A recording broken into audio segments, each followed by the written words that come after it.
एक कदम शिक्षा की ओर हमारा रहेगा कि हमारे यहाँ के जो युवा पीढ़ी हैं इनको पढ़ने के लिए जो हमारे यहाँ विद्यालय हैं वहाँ पर लाइब्रेरी की सुविधा दी जाएगी।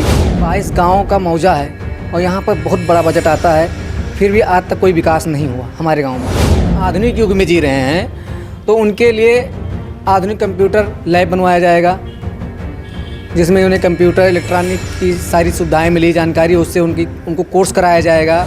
यहाँ पर एक गांव पच्छू टोला है, वहाँ पर आज तक पानी निकालने की रास्ता नहीं है। आज भी आप इस सीज़न में जाएंगे, बरसात नहीं है फिर भी जाएंगे, गाड़ पर पानी भरा हुआ है। हमारे यहाँ 22 गांव का मौजा है, खेल मैदान नहीं है। मैं अगर जनता हमें चुनती है, प्रधान बनाती है, तो मैं सर्वप्रथम पारासराय में जो फर्जी पट्टे हुए आवंटित हुए हैं उन सभी को निरस्त कराकर उसे जो योग्य व्यक्ति हैं, जो गरीब हैं, पात्र हैं, उनको आवंटन कराऊंगा। जो दलाल टाइप के व्यक्ति हैं इन लोगों को हटाना है कि पब्लिक तक जो सरकार की योजना आ रही है डायरेक्ट पहुँचे, बीच में कोई समझौता ना हो। नमस्कार, आप लोग देख रहे हैं गोंडा पब्लिक पोस्ट। मैं हूं शिवानंद मिश्रा। हमारे साथ लक्ष्मीकांत कसौंधन जी बैठे हुए हैं। यह इटिया थोक विकासखंड के ग्राम पंचायत पारासाय गांव के निवासी हैं और इस बार प्रधान पद के प्रत्याशी भी हैं। इनका दावा है कि अगर यह चुनाव जीतते हैं, गांव की जनता इनको प्रधान बनाती है तो गांव के मॉडल गांव बना देंगे। लक्ष्मीकांत जी, सबसे पहले तो आपका बहुत बहुत स्वागत है गोंडा पब्लिक पोस्ट पर। जी बहुत बहुत धन्यवाद, यहाँ आपका गोंडा पब्लिक पोस्ट को आने के लिए बहुत बहुत धन्यवाद। आपका दावा है कि आप मॉडल गाँव बनाएंगे, किस तरीके से मॉडल गाँव बनाएंगे? मैं पारासराय का मॉडल गाँव बनाने के लिए मेहनत कर रहा हूँ, लेकिन सर्वप्रथम मैं जो पारासराय गाँव, हमारा पारासराय गाँव है, ये महर्षि पारासर महाराज के नाम से जानी जाती है। उनको नमन करते हुए मैं आगे बढ़ रहा हूँ।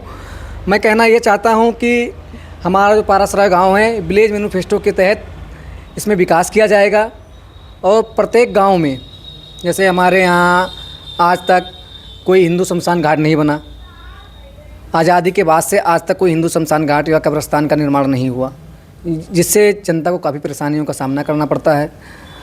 और ना ही हमारे यहाँ एक भी शादी घर की व्यवस्था है, क्योंकि बहुत गरीब दुर्बे के व्यक्ति हैं जिन्हें इधर उधर विद्यालय में या किसी के खेत में व्यवस्था करना पड़ता है। जब ये स्थिति हम अपने गांव की देखते हैं तो बहुत तकलीफ़ होती है, क्योंकि 22 गांव का मौजा है और यहाँ पर बहुत बड़ा बजट आता है, फिर भी आज तक कोई विकास नहीं हुआ हमारे गांव में।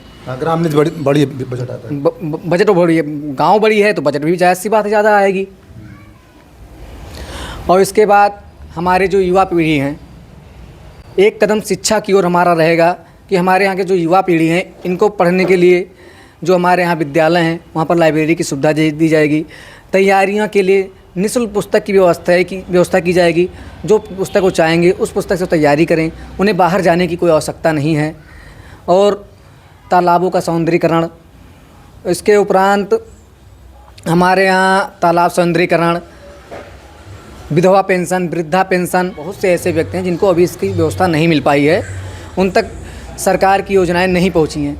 कि हमें इस बीच में जो दलाल टाइप के व्यक्ति हैं इन लोगों को हटाना है कि पब्लिक तक जो सरकार की योजना आ रही है डायरेक्ट पहुंचे, बीच में कोई समझौता ना हो।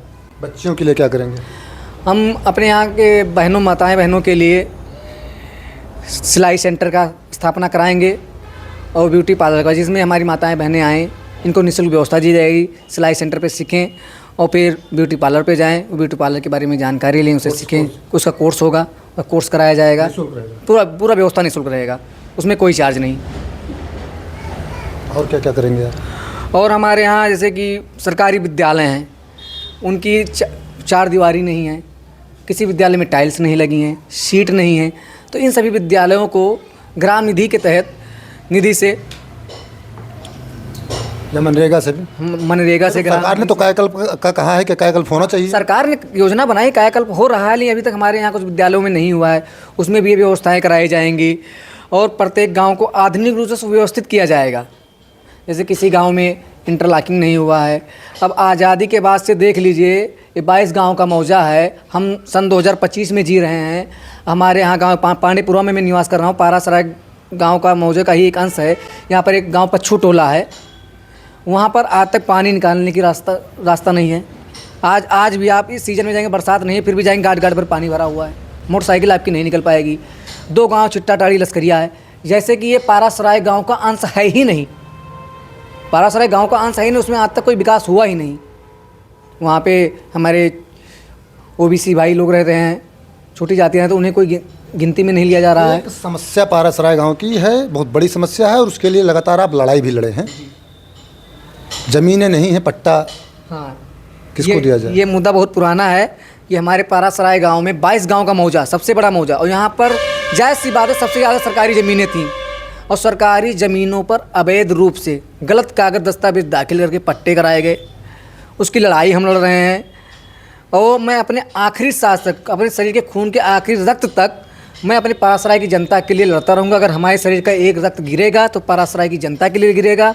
मैं अगर जनता हमें चुनती है, प्रधान बनाती है, तो मैं सर्वप्रथम पारासराय में जो फर्जी पट्टे हुए आवंटित हुए हैं उन सभी को निरस्त कराकर उसे जो योग्य व्यक्ति हैं, जो गरीब हैं, पात्र हैं, उनको आवंटन कराऊंगा।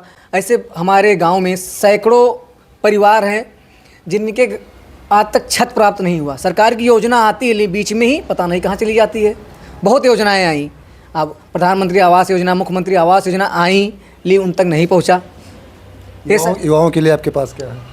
युवाओं के लिए है कि लाइब्रेरी की व्यवस्था की जाएगी, शिक्षा की ओर उन्हें किताबें पुस्तक व्यवस्था होगी, और फिर उन भाइयों को जैसे कि गांव में रह रहे हैं, नेटवर्क नहीं रह रहा है, उन गांव में वाईफाई लगवाया जाएगा स्पेशल बच्चों के लिए।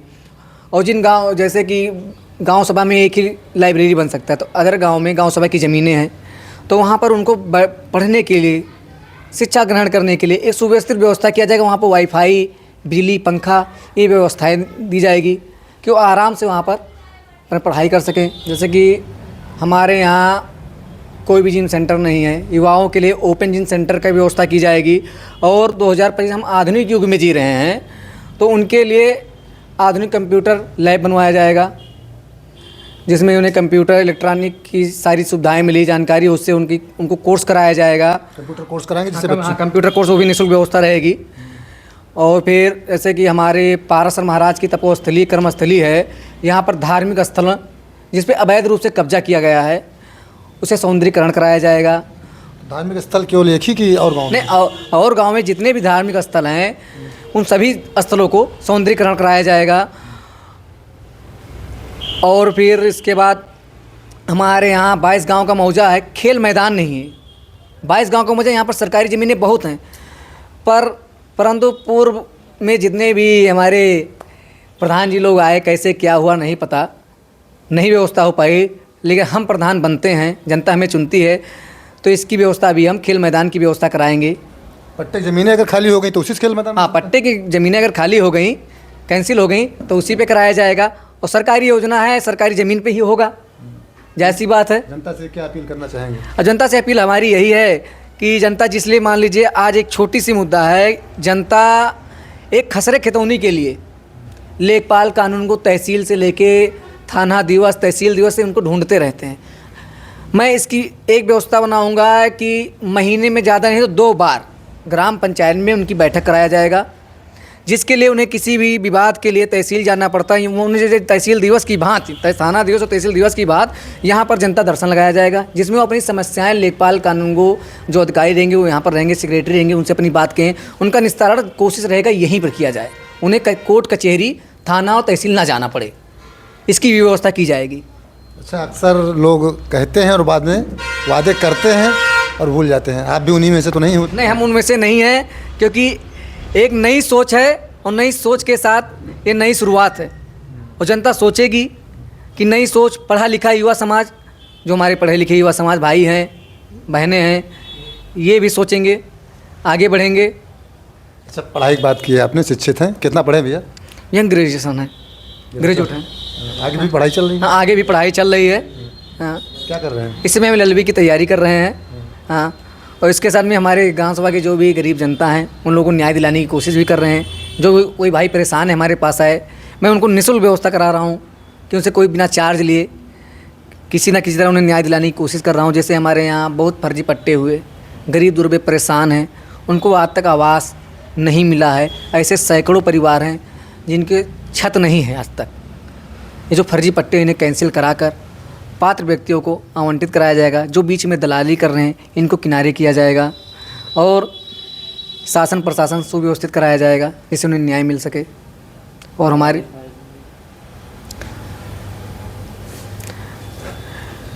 मैं अदम गोंडवी जी की महाकवि थे, हमारे गोंडा की धरती से ही। उनकी एक लाइन है, हमें याद आ गया, कहेंगे तुम्हारी फाइलों में गांव का मौसम गुलाबी है, तुम्हारी फाइलों में गांव का मौसम गुलाबी है, मगर ये आंकड़े झूठे हैं, दावा किताबी है। ये पारासराय के लिए है। ये हमारे अदम गोंडवी जी एक महान कवि हुए जो गोंडा से चलकर राष्ट्रीय लेवल तक गए। ये उनकी 2 लाइनें हैं। ठीक है, बहुत बहुत धन्यवाद। हमारी भी शुभकामनाएं आपके साथ हैं। तो आपने सुना कसौंधन जी ने क्या क्या कहा, और अगर ये जीतते हैं तो इन्होंने कहा है कि ये मॉडल गांव पारासराय गांव को बनाएंगे। और पट्टे की लड़ाई की बात है तो यह खबर भी पहले भी हमने दिखाई है। ये पट्टे की लड़ाई वाकई में लड़ते रहे हैं और कई सारे पट्टे निरस्त भी शायद हुए हैं। क्यों पट्टे निरस्त हुए हैं? हाँ, 1-2 पट्टे निरस्त हुए हैं। 1-2 पट्टे निरस्त भी हुए हैं। तो अगर गाँव की जनता इन्हें प्रधान बनाती है तो जो किए हुए वादे पूरे करेंगे। आप लोग देखते रहें गोंडा पब्लिक पोस्ट।